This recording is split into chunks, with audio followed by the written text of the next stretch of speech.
Actualmente, existe una gran cantidad de series y películas, las cuales han marcado generaciones y generaciones de personas a lo largo de los últimos años.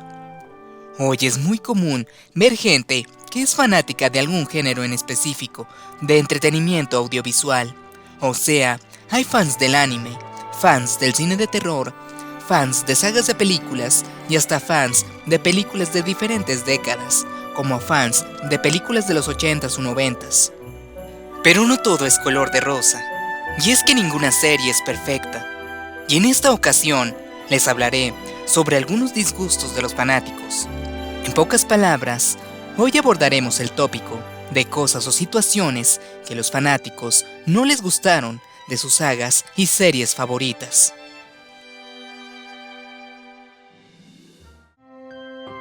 Número 7. Empecemos por una película infantil, pero que tiene lo suyo. En la segunda entrega de Lluvia de Hamburguesas, titulada La venganza de las obras, conocemos al carismático y excéntrico Chester B.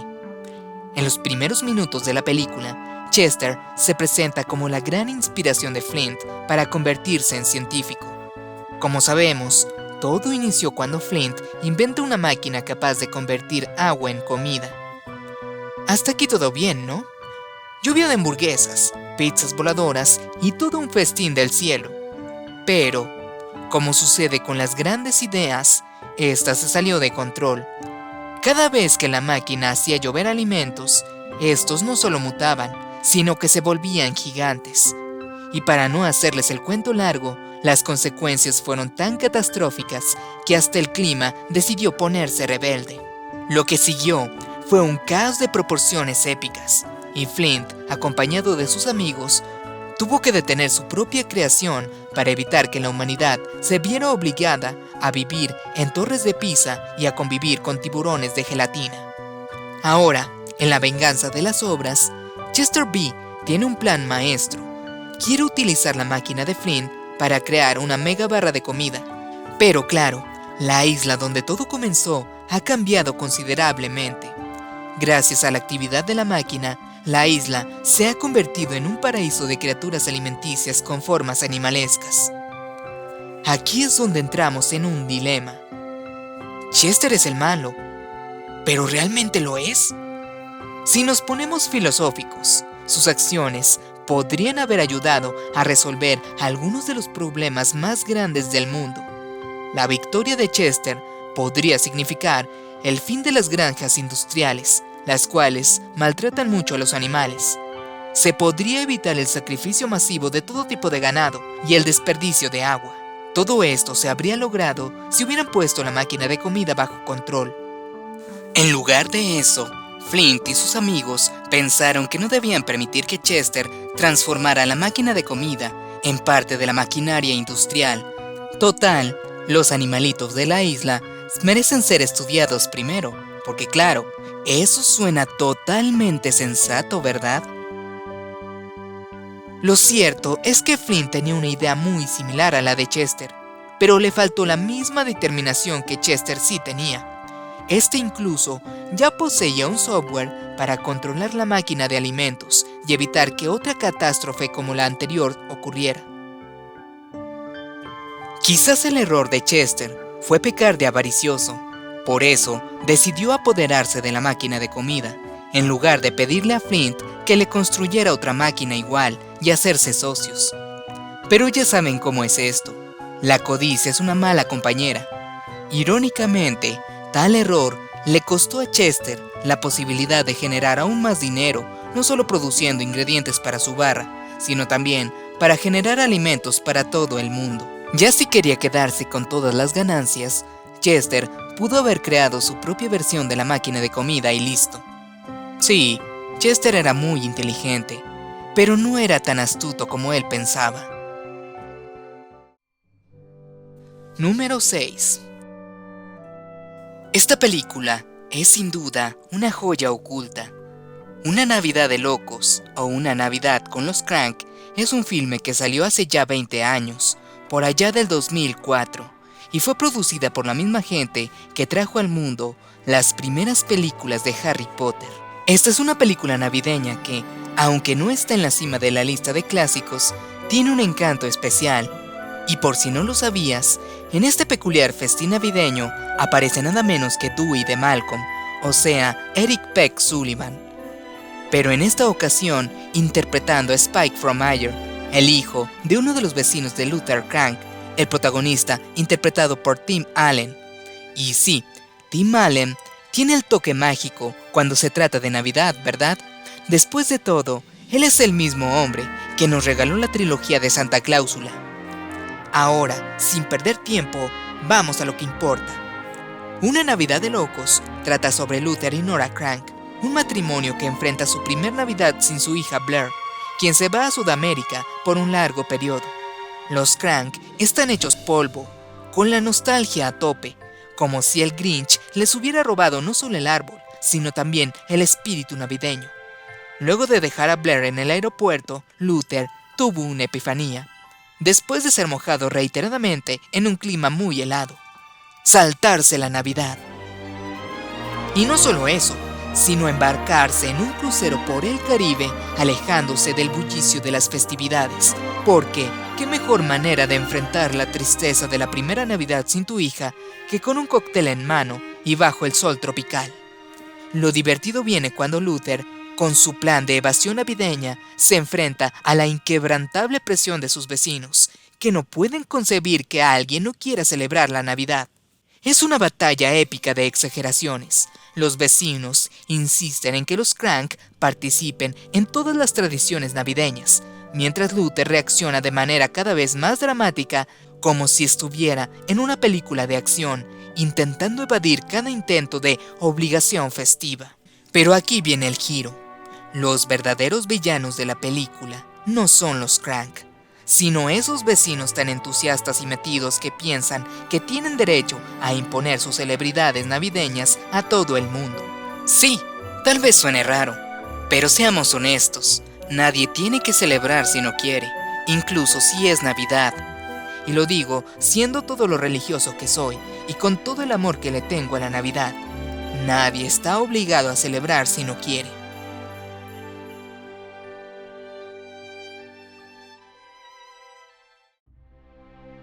Número 5.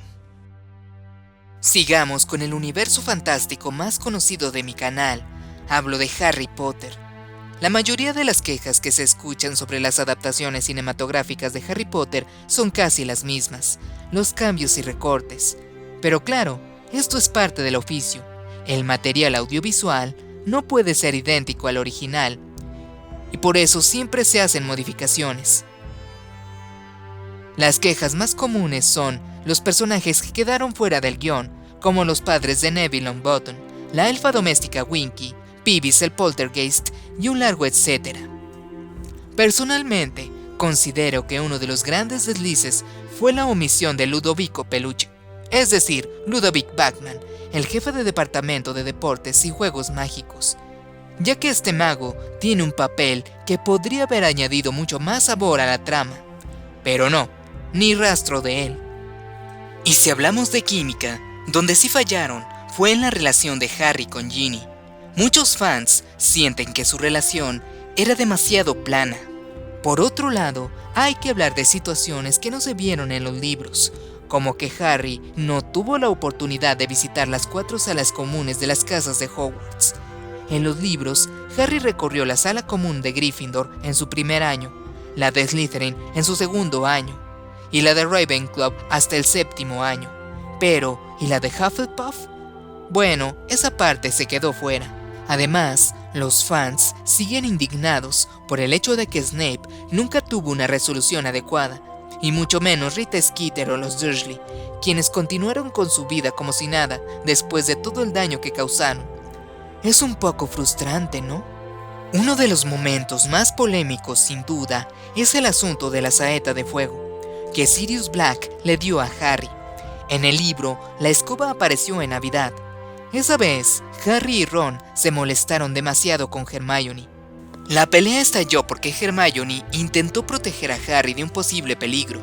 Esa vez, ella terminó siendo rechazada por los chicos, quienes estaban furiosos y un tanto ciegos en su rabia. Los fans no tardaron en sentir que Harry y Ron estaban siendo un poco injustos con Hermione, quien solo trataba de evitar una tragedia.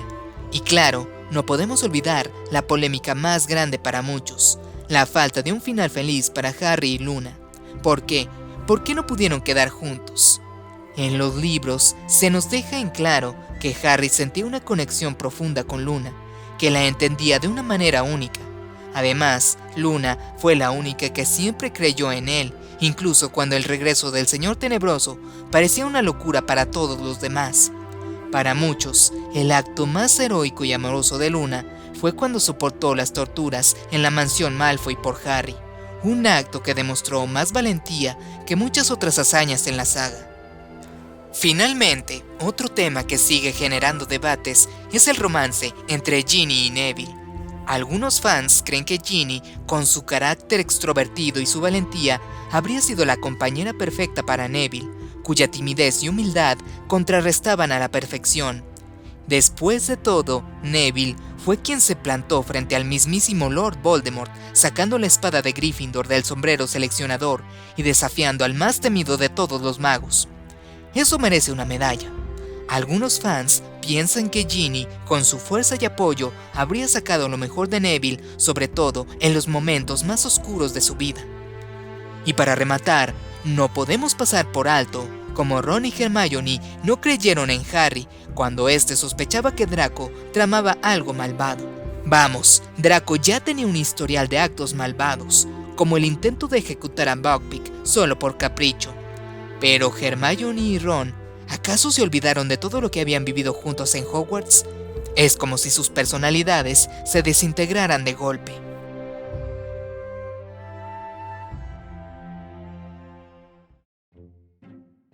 Número 4. En este peldaño encontramos una serie única, Malcolm el del medio.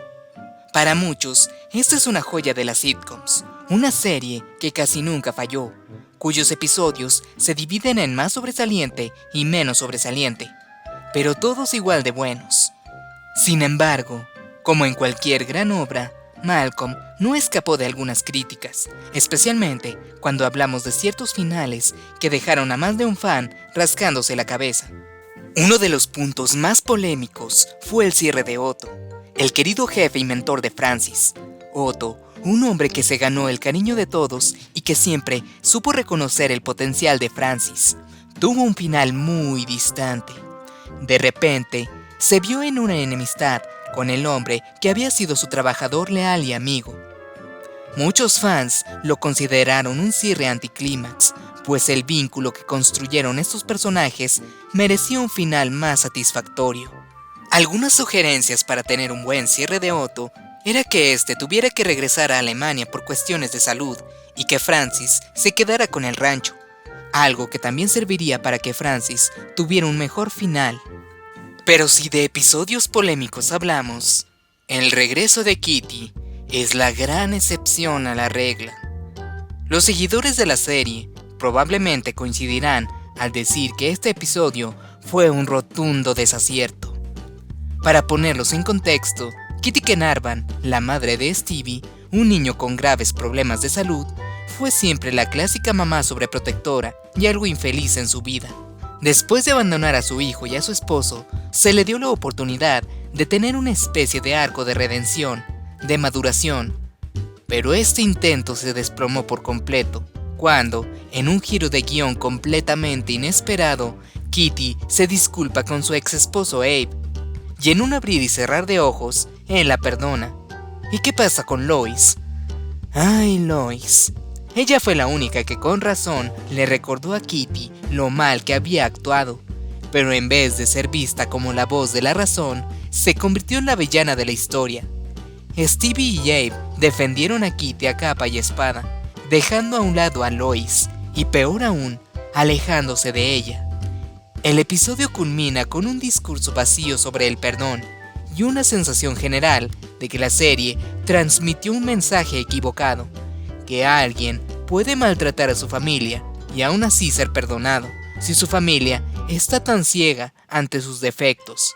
Como si eso fuera poco, muchos fans se quedaron con la sensación de que Kitty no cambió realmente, especialmente cuando no apareció en la graduación de Stevie, lo que llevó a la especulación de que probablemente Kitty había regresado a su vida de excesos. Y hablando del final de la serie, otro aspecto que dejó a muchos con la boca abierta fue la decisión de Lois de ponerle a Malcolm la misión de ser presidente de su nación. Quienes conocen a Malcolm saben que él no tiene la más mínima pizca de habilidad para ser líder. En todo caso, Rhys o Francis tenían mejores aptitudes para eso. Rhys supo guiar a sus tropas hacia la victoria segura, y Francis supo cómo manejar el rancho de Otto, al grado de ser el mejor trabajador del groto.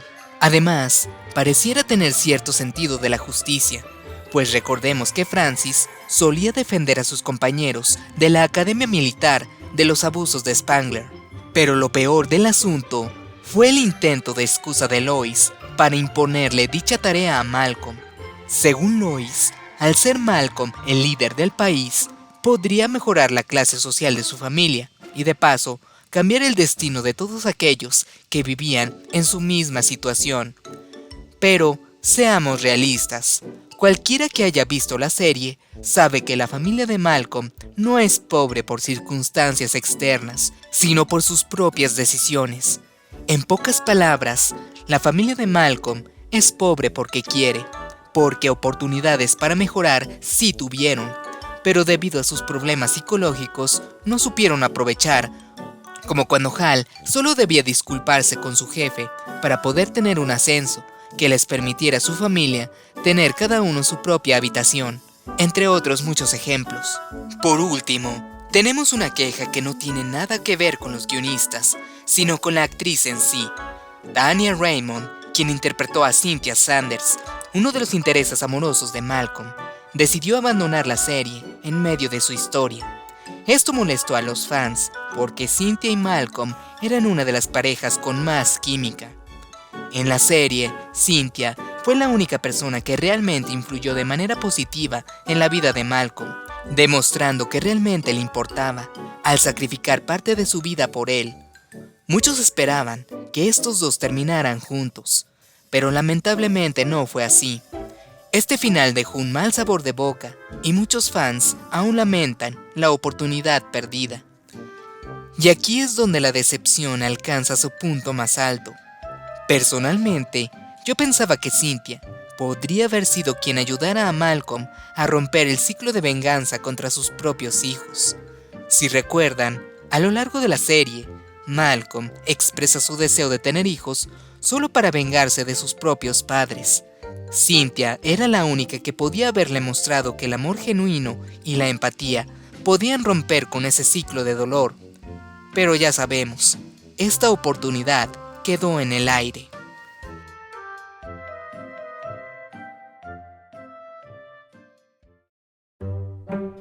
Número 3. En la teoría del Big Bang, hay varios momentos que dejaron a los fans con el corazón partido. Y uno de los más comentados fue el cierre de la relación entre Leonard y su madre Beverly.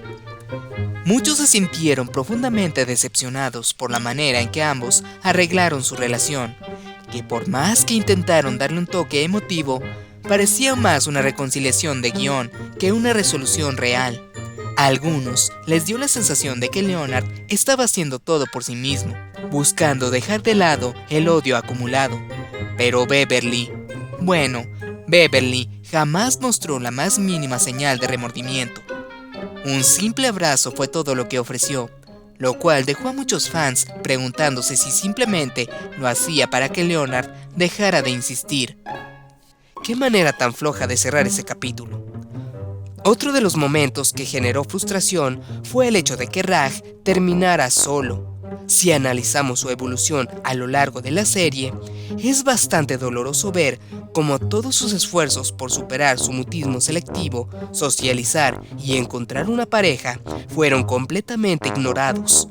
¿Cómo es posible que este personaje, que luchó tanto por ser aceptado, acabara tan solo al final? Para muchos, fue una de las decisiones más decepcionantes de toda la serie. Ya hablando de las chicas, estas comenzaron a mostrarse más cínicas y a veces demasiado feministas. Es decir, a veces parecían adoptar una actitud de doble moral. Un buen ejemplo fue cuando Sheldon decidió cambiar de look y Amy, quien siempre había sido tan comprensiva con él, no lo aceptó. Sheldon, por deseo de Amy, tuvo que volver a su corte de cabello clásico. Pero cuando Amy decidió cambiar su estilo, Sheldon simplemente tuvo que aceptar el cambio sin quejarse. Vaya doble estándar. También Bernadette tenía un caso que dejó a muchos fans con el ceño fruncido. En cierta ocasión, esta rubia comenzó a ocultarse en la casa de su hija Hallie, en lugar de hacerse cargo de sus responsabilidades como madre, dejando todo el trabajo de cuidar a los niños a Howard. Y lo peor es que ella misma admitió que Howard merecía a alguien mejor. ¿Y qué pasó cuando Penny y Amy se enteraron? Nada, ellas solo la acompañaron. Y lo que más da coraje es que Penny no tenía grandes problemas con Leonard, solo lo hizo porque sí, mientras que Amy, al final, solo parecía querer encajar. En cuanto a Howard, no se puede negar que tuvo una actitud rara esa vez, ¿no lo creen? En dicho episodio, este esposo judío reveló que estaba consciente de lo que hacía su esposa, pero que lo estaba guardando todo para echárselo en cara a Bernadette, lo que provocó que muchos fans se quedaran pensando, ¿este de verdad es Howard? ¿El mismo tipo que siempre mantuvo la calma y no se metía en dramas? La verdad es que no encajó para nada con su carácter. Para este punto, empecé a pensar que la serie quería dar el mal mensaje de que las chicas tenían el derecho a salirse con la suya y toda acción mala que hayan cometido ellas se debe de solapar. Solo recordemos el episodio de Diversión con Banderas, en donde Amy se molestó con Will Wheaton, y la única solución fue que Sheldon la apoyara ciegamente, solo por ser su novio. El episodio no termina con una lección para Amy, o que ella rectificara su actuar. No, el episodio acaba diciendo eso que les acabo de explicar. Parafraseando a Sheldon, lo siento, pero la tengo que apoyar porque ella es mi novia. Número 2. Este es un caso realmente único, pues lo que parecía ser una franquicia prometedora terminó siendo sepultada por una serie de factores que hicieron que Animales Fantásticos se desmoronara ante los ojos de los fanáticos. La decepción fue tan profunda que la saga cayó en picada, y con ella las expectativas y la taquilla. Las críticas llovieron desde todos los frentes, comenzando por la desconexión con el universo original de Harry Potter.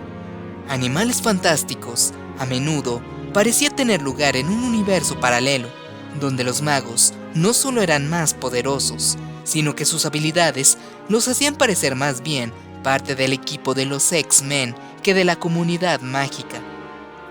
Si esto no fuera suficiente, un detalle personal que siempre me molestó fue la desaparición de una de las características más distintivas de los magos del mundo de J.K. Rowling, su incapacidad para vestir como muggles. En los libros, era claro que los magos se sentían incómodos o simplemente no entendían las modas muggles. Sin embargo, en la saga de Animales Fantásticos, parece que no hay diferencia alguna entre cómo se visten los magos y los Nomag. Por ejemplo, si no me lo hubieran dicho, jamás hubiera sabido que el personaje de Gellert Grindelwald, en su forma de Percival Graves, no era simplemente un detective de la ley y el orden VE. Además, el giro que tomaron las historias fue un golpe de gracia para muchos seguidores. El Dumbledore que conocíamos jamás fue maestro de defensa contra las artes oscuras, sino un experto en transformaciones. Pero la saga se empeñó en cambiar detalles fundamentales. Solo veamos el caso de McGonagall. La vemos interactuando en una línea de tiempo en la que ni siquiera había nacido antes de la derrota de Gellert. Casi que sentías que estábamos viendo una historia en paralelo, donde todo lo conocido se distorsionaba. Pero lo que realmente destrozó la franquicia fue cómo poco a poco Animales Fantásticos dejó de centrarse en los animales, un tema tan fascinante, y comenzó a enfocarse cada vez más en una guerra mágica mundial que no parecía encajar del todo en el tono que los fans esperaban. Esta transición, lejos de atraer a más público, Desilusionó a los seguidores que sentían que el corazón de la saga se perdía entre batallas épicas que no tenían tanto que ver con la esencia original. Y por supuesto, no podemos olvidar la razón que, sin duda, causó el mayor disgusto entre los fanáticos: el cambio de actor para interpretar a Gillian Grindelwald. Un cambio tan polémico que hizo que muchos seguidores se sintieran traicionados. La controversia que rodea este asunto no solo apagó el entusiasmo por las futuras entregas, sino que también selló el destino de la franquicia, que vio su apoyo desplomarse de forma irremediable. Al final, lo que muchos temían se hizo realidad. Animales Fantásticos dejó de ser la joya que prometía ser, convirtiéndose en una sombra del universo mágico que todos queríamos ver expandido.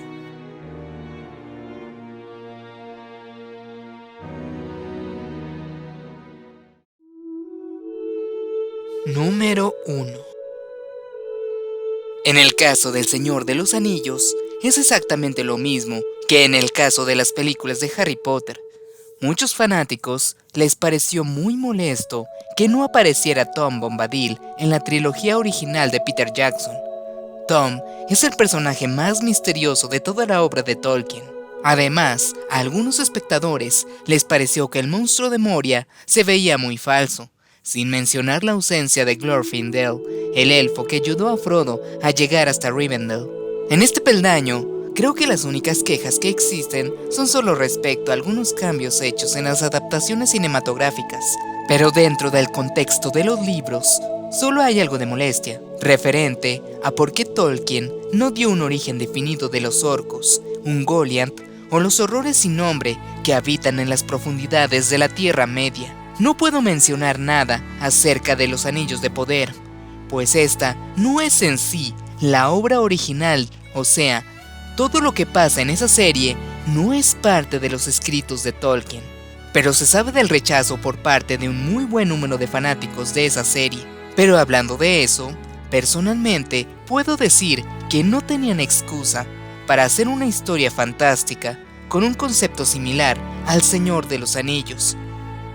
Actualmente existe una buena cantidad de obras de ficción que utilizan conceptos muy similares, pero con cambios que dan su propia esencia. Podría describirles el caso de cierto personaje que viene de un planeta lejano, tiene fuerza sobrehumana, visión láser, supervelocidad, entre otros superpoderes. ¿De quién estoy hablando? ¿Omniman, Metroman, Brightborn, Homelander, Superman o Goku? Ustedes elijan. Quiero aprovechar esta ocasión para mostrar una inquietud que tengo. Una inquietud que parece permear los pasillos de muchos de los grupos dedicados a la obra de Tolkien. Y es que, por alguna razón, ciertos fanáticos parecen perder por completo la calma cuando se menciona la profunda influencia religiosa que marcó las obras de este gran escritor. Como muchos, soy parte de diversos grupos en Facebook, donde se comparten ideas y se discuten aspectos sobre la vida y el legado de Tolkien. Y es curioso, casi cualquier tema relacionado con su obra puede generar conversación, pero basta con mencionar las raíces católicas de su creación para que una parte de la comunidad se altere de manera casi visceral. Es evidente que Tolkien, como autor y ser humano, tejió su mundo con hilos de muchas tradiciones, pero la fe católica fue una parte fundamental de su vida y su escritura. No se trata de una interpretación o de una teoría remota, es un hecho innegable. Sin embargo, lo que resulta desconcertante no es el desacuerdo, sino la intensidad con la que algunos responden.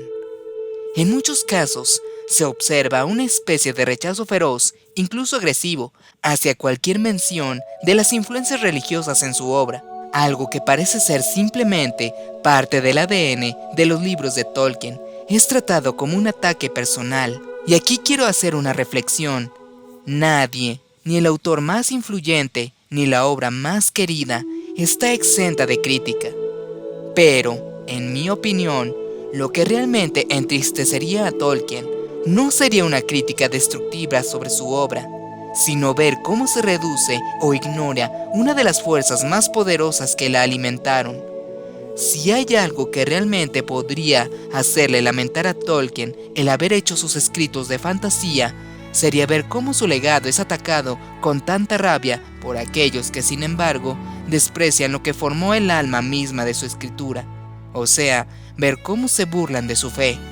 Es comprensible que alguien, sin ser religioso, se sienta desconectado de estos aspectos, pero rechazar con tal ferocidad las raíces de una obra que, en su esencia, está marcada por un profundo amor y respeto por la vida, la moral y el sacrificio, es algo que va más allá de una simple diferencia de opiniones.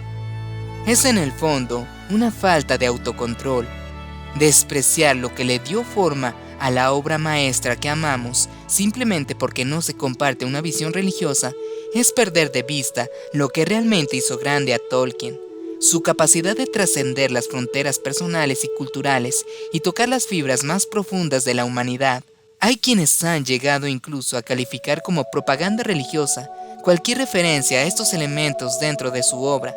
Es, en cierto modo, triste ver cómo algo tan profundo y trascendental se reduce a etiquetas simplistas y reacciones que, en lugar de abrir el diálogo, lo cierran con un puño de intolerancia. Porque, al final, Tolkien no estaba imponiendo nada, estaba simplemente compartiendo su visión del mundo. Una visión que, por cierto, ha tocado a millones de personas alrededor del planeta, independientemente de su fe o de su creencia. En pocas palabras, cada que una persona nombraba las inspiraciones religiosas de las obras de Tolkien, siempre había gente que lo tomaba como un ataque personal. Hubo incluso gente que decía que tenía el derecho de irrespetar esas creencias. Pero ese no es el punto. La pregunta es, ¿por qué eliges con tu libertad hacer pleito por una publicación que solo daba información sobre un tema que se supone te gusta? Pero hasta allí. Y sé que es algo personal en contra de la religión católica, porque cuando se mencionaban las inspiraciones de Tolkien que se basaron en la mitología nórdica, no sucedía la misma reacción hostil por parte de los fanáticos. ¿Tú qué me dices de este tema? ¿Qué cosas no te gustaron de estas sagas y películas? Por favor, contesta en la caja de comentarios.